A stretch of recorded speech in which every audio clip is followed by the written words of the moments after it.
नमस्कार, आपण पाहत आहे भांडाफोड न्यूज. एका दमात भ्रष्टाचारी कोमात.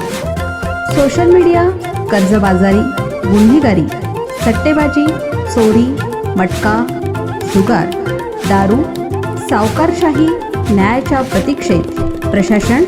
भांडाफोड न्यूज. एका दमात भ्रष्टाचारी कोमात. कोल्ड्रिंक्समधून दिलं गुंगीचं औषध. नराधमाचे 10 मुलींवर अमानुष अत्याचार. कोल्ड्रिंक्समध्ये गोळ्या मिसळून अनेक मुलींवर बलात्कार झाल्याची खळबळजनक घटना मुंबईमध्ये घडली आहे. या प्रकरणी पोलिसांनी 45 वर्षाच्या आरोपीला 6 तासांमध्ये अटक केली आहे. कुरार पोलीस ठाण्याच्या अधिकाऱ्यांना दिलेल्या माहितीनुसार महेश रमेश पवार असे आरोपीचं नाव आहे. मुंबईच्या उपनगरातील विरार येथून महेश पवारला अटक करण्यात आली.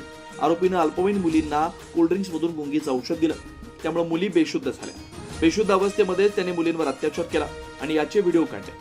मुली शुद्धीमध्ये आल्यानंतर त्याने हे व्हिडिओ त्यांना दाखवले आणि व्हायरल करण्याची धमकी दिली, अशी माहिती पोलीस अधिकाऱ्यांनी दिली आहे. या व्हिडिओचा वापर पीडित मुलींना वारंवार ब्लॅकमेल करण्यासाठी आणि लैंगिक शोषण करण्यासाठी केला जायचा.